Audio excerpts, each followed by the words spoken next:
মায়ের মৃত্যুতে অঝরে কাঁদলেন ছেলে তারেক রহমান। তাকে যেন কেউ সান্ত্বনা দিতে পারছে না। তার কান্নায় আবেগ আপ্লুত হয়ে উঠেছে পুরো হাসপাতাল। ভিডিওটি শেষ পর্যন্ত দেখুন। চলুন শুরু করা যাক। আজ মঙ্গলবার সকাল 6টায় রাজধানীর এভারকেয়ার হাসপাতালে চিকিৎসাধীন অবস্থায় শেষ নিঃশ্বাস ত্যাগ করেন বাংলাদেশের সাবেক 3বারের প্রধানমন্ত্রী বেগম খালেদা জিয়া। তার মৃত্যুতে সারা দেশে নেমে এসেছে গভীর শোকের ছায়া। বিএনপির নেতাকর্মী সহ সাধারণ জনগণ সবাই যেন এই শোক সংবাদে বাকরুদ্ধ হয়ে পড়েছে। হাসপাতালের সামনে গেলে দেখা যাচ্ছে নেতাকর্মীদের কান্নার ঢল।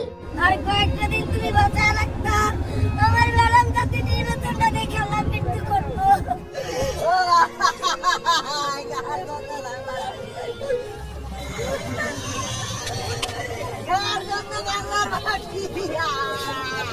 তাদের আহাজারি দেখে মনে হবে যেন নিজের পরিবারের কাউকে হারিয়েছেন। এতে স্পষ্টভাবেই বোঝা যায় তিনি কিভাবে বাংলাদেশের নেতৃত্ব দিয়েছেন এবং মানুষের হৃদয়ে কতটা গভীর প্রভাব রেখেছিলেন। তার মৃত্যুতে আজ কাঁদছে পুরো দেশ, কাঁদছে সারা দেশের মানুষ। আর ছেলে তারেক রহমানের এই গভীর শোক যেন একেবারেই স্বাভাবিক। খুব অল্প বয়সেই তিনি হারিয়েছেন তার বাবাকে। এরপর মা বেগম খালেদা জিয়া তাকে ভালোবাসা ও আদর দিয়ে আগলে বড় করে তুলেছেন। কিন্তু সেই মায়ের স্নেহ খুব বেশি দিন তার ভাগ্যে জোটেনি। আওয়ামী লীগ সরকারের আমলে তাকে বাংলাদেশ ছেড়ে লন্ডনে চলে যেতে হয়। সেখানেই তাকে কাটাতে হয়েছে দীর্ঘ 17টি বছর। এই দীর্ঘ সময় জুড়ে তিনি বঞ্চিত ছিলেন মায়ের সান্নিধ্য ও ভালোবাসা থেকে। চাইলেও তিনি ছুটে আসতে পারেননি দেশে। এমনকি মায়ের গুরুতর অসুস্থতার খবর পাওয়ার পরও বাংলাদেশে আসার সুযোগ পাননি। অবশেষে যখন একটু সুযোগ তৈরি হলো, তিনি বাংলাদেশে ফিরতে পারলেন। ঠিক সেই মুহূর্তেই হারিয়ে ফেললেন তার মমতাময়ী মাকে। এমন শোক, এমন বেদনা